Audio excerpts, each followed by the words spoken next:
За сайн бацхан уу та бүхэнтэйгээ уулзаагүй маш их удсан байна.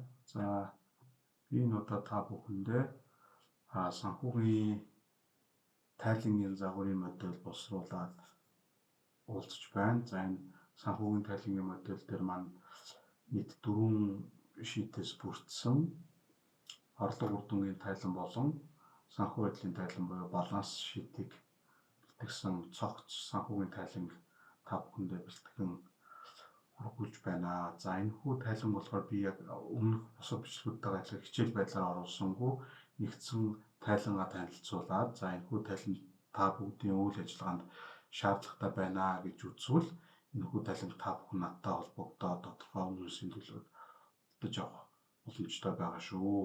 За энэ дөрвөн тайлан дээр юу багтж байгаа вэ гэхээр эхний ээлжинд бол overview хэсэг дээр нийт компанийн үндсэн санхүүгийн дашборд байдлаар харагдана.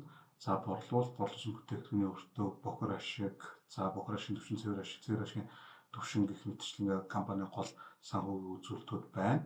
За энэний доор төсвөөсөө хэдэн үеийн гүйцэтгэлтэй явж байгаа юм. Анх төсвөрсөн нь ямар байгаа юм гэх мэтчлэнгээр харуулад за бохир ашигын түвшин энэ тус бүрийнх нь төсвийн гүйцэтгэл хэмжээс ямар дүнгээр зөрүүтэй байгаа вэ, хэдэн үеийн гүйцэтгэлтэй байгаа вэ гэдэг ингээд ерөнхий мэдээлэлүүд нь харагдана. За доотлын хэсгүүдтэй болонгууд борлуулалт болон бохир ашиг гэсэн хэсэг байна. За энэ дээр компани бохир ашигын түвшин борлуулалттайгаа болон борлуулсан бүтээгдэхүүнийхээ бохир ашигтайгаа юу яаж уялдаж, яаж хөдөлж байгаа вэ гэдэг графикаар илэрхийлсэн. За мөн цэвэр ашигын түвшин болон түүний маржин ямар байдлаар яаж хөдөлж байгаа гэдэг энэ зүйлүүдийг харж болно. Аль үйлдвэрлэлд яаж нөлөөлөлүүд ямар байдлаар орж ирсэн бэ гэдэг үйлдвэрлэлийн нөлөөлөлтөө динамик байдлаар харагдаад явна. За балансын хэсэг дээр болонгууд мэдээж гол үзүүлэлтүүд түүний нийт хэмжээ, ямар авлагын хэмжээ, параметрын хэмжээ, бусад авлага ямар хэмжээтэй байгаа. За тэгээ нийт хөрөнгө болон нийт үр төлбөр бол эзэмшигчийн өмч ингээд ямар дүнгуудтай байгаа ингээд товч байдлаар ингээд харагдуулж байгаа. За дараагийн хэсэг болохоор үйл ажиллагааны зардал болон тэдгээр дотор хамаг голлох хувийг ямар зардлууд эзэлж байгаа вэ гэдэг ингээд үзүүлэлтүүд нь тус бүрээр ингээд харагдаад явна. За энэ маань мөн адилхан динамик байдлаар хөдлөөд явна. Жишээлбэл за 23 оныг сонголоо гэхэд 23 онд бол ямар бүх хэмжээгээр дэшээ доошоо зардал үйлчлэгчнүүд маань хөдөлсөн байна гэдэг нь харагдана. За мөн дээрээс нэг сарынх нь нөлөөлөл, удирдлагын нөлөөллийг ингээд тус бүрээр салгаад харах боломжтой гэсэн үг байна. За дараагийн хэсэг дээр юу харагдаж байгаа вэ гэхээр monthly file динамик байдлаараа сарын задаргаатайгаар харагдана. За мөн адилхан сар үйлдвэрлэлээр нөлөөллүүдээ харна. Энийгээ дотор нь үйл ажиллагааны зардлыг тус бүр дээр нэг салгаад харах боломжтой.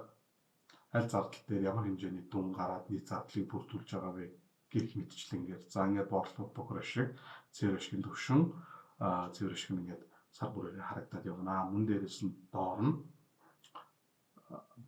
тухайн сарын гүйцэтгэлүүд нь бохир ашигын түвшин бол EBITDA margin, net profit margin ингээд тус бүр дээр ингээд харагдаад явж байгаа ийм динамик тайлан сараараа харагдаж байна. За дараагийн хэсэг дээр нь болонгууд юу харагдаж байна вэ гэхээр plan action буюу төсөв гүйцэтгэлийн хэмжээнд дээр харагдаад явна. За төсөв гүйцэтгэлийн хэмжээ мөн адилхан энэ дээр нэг юм тодруулаад ихэд энэ дээр урт тайлбар учраас харагдах байдлаас нь цэвэрхэн болох үүднээс тус ажиллаад явчихсан. Энэ дээр илүү ойлгомжтой байх үүднээс нийт тоог нь задгаа байдлаар нь тавьсан учраас тоонууд маань ингээд өөр юм шиг харагдаж магадгүй шүү. Гэхдээ нийт дүнгээр бол яг нэг тайлангаас татаад явж байгаа учраас ямар ч асуудалгүй байгаа. За энэ дээр маань мэдээж төсөв гүйцэтгэл маань яг ингээд тус бүр дээр харагдана. За үйл ажиллагааны зардал ингээд задлаад харах юм бол ямар зардал төлөвлөгөөний дагуу ямар зардал төлөвлөгөөнөөс хэтэрсэн байна гэдэг юм ингээд үзүүлэлтүүд маань харагдана. За энэ дээр яагаад энэ анхаарлын тэмдэгтэй болон окей зөв тэмдэгтэй эсвэл энэ X-элцсэн буюу улаан тэмдэгтэй байгаа вэ гэхээр энэ бол компани бол өөрөөсөө онцлогтод харуулад энэний томьёог нь өөрчилж болох учраас асуудалгүй. Миний ихний авсан жишээнээр бол 0-85 хүртэл бол 0-95 хүртэл бол 0-аас 85 хүртэл улаагаад 85-аас 90% гүйцэтгэлтэй байх юм бол анхаарлын тэмдэгтэй төлөвлөгөөндөө арай дутуу биш шүү. 95 ба түүнээс дээш байх юм бол ингээд ногоороод ерөөхдөө сайн байна гэдэг үзүүлэлтийг харуулна. За мөн дээрэс нь өмнөх оны гүйцэтгэлээсээ ер нь өмнөх оны одоо 24 оныг 23 онтой харьцуулах юм бол өмнөх оноос борлуулалт чинь 2% унтчихсан байна. Гэхдээ юу чинь бүх рашийн төлөвлөгөө чинь бол борлуулсан бүтээгдэхүүн өртөгч чинь бол 6% буурсан байж гэдэг юм. Ингээд нэг юм өнгөрсөн онтойгоо харьцуулсан үзүүлэлтүүд нь энэ дээрээ нэг харагдаад явнаа. За балансын үзүүлэлтэн дээр очиод гарах юм бол балансын үзүүлэлт маань ерөнхийдөө бас муу адилхан сар динамик байдлаар явна. Үүнийг дотор задлаад харах юм бол авлага байлаа гэхэд санхүүжилт ажилтнаас авлага, байгууллагаас авлага, басны авлага гэх мэтлэн ингээд төрөл тус бүрээр ингээд дотроо задраад явнаа. Энэ дээр бүрийнх нь задаргаанууд ингээд дотроо харагдана. За мөн дээрээс нь нчээс голлох банк санхүүгийн байгууллагын голчлон хаадаг 4 үзүүлэлтүүдийг ерөнхийд нь дээр тус бүрийн эргэлтийн харьцаа, ажлын капитал, өрийн харьцаа болон төлбөр төрийн гүйцэтгэх чадвар гэдэг юм ингээд 4 гол харьцаануудыг бас дээр нь гаргаад өгсөн балансын нэг тайлан байгаа. За иймэрхүү байдлаар ингээд 4 тайлбар та бүхэндээ бэлтгэж харуулж байна. Үүнийг холбосон холболтууд маань өөрөө маш энгийн цомхон байдлаар шийдсэн байгаа. За тэгээд тус бүрийнх нь тайлангийн загварууд нь хойноо хавсралтаар орчихсон байгаа. За мөн дээрээс нь бүх хэмжээнүүд нь энэ дээр байгаа учраас та бүхэн хэрвээ Power BI програм дээр өөрийн тайлангаа тодорхой хэмжээнд ажиллаж чаддаг байх юм бол source-удаас болоод энэ файлыг аваад ашиглахад бүрэн боломжтой. За ингээд энэ тус бүрийнх нь файлын Excel дагдаг файлууд мөн та бүхэн дээр ингээд төлөвлөгөө гүйцэтгэлийн ингээд дагдаг файлууд маань та бүхэн дээр мөн дагалдаад очно.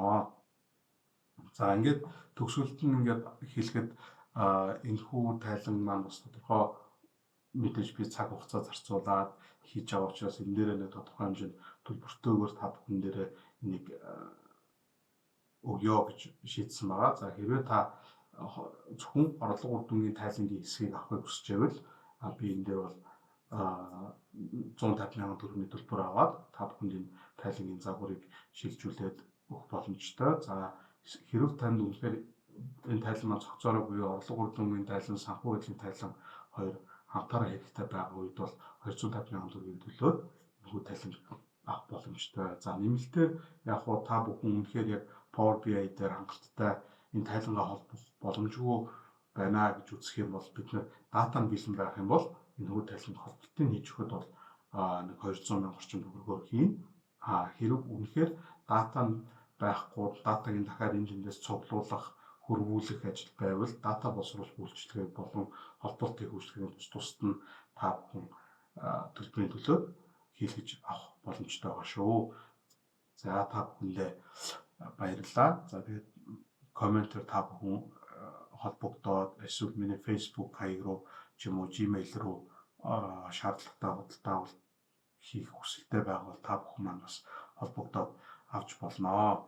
За энэхүү тайланг авснараа та бүхэн бол мэдээж үйл ажиллагаанд автоматжуулах, сар болгоны тайлангаа хялбар хийх, мэдээ тайлангаа үнэн зөв хүмүүст ойлгомжтой байдлаар хүргэхэд бас тусдсан болно гэж би бодож байна. Энэхүү тайлангаа би өөрөө хувьдаа ашиглаад явдаг учраас бас нэлээд цаг хугацааг энэ тайлан хараад хэвшсэн учраас мэдээж бас тодорхой хэмжээнд таны ажилд үр дүн гарнаа гэж би хувьдаа бодож байна. За тэгээд та бүхэн маань энэхүү тайланг авахыг хүсэж байвал надруу бас холбогдсоогуудаар нь холбогдорой. За тэгээд та бүхэнтэй дахиж дараагийн хичээлүүдээр мөн уулзна гэж бодож байна. За баярлалаа.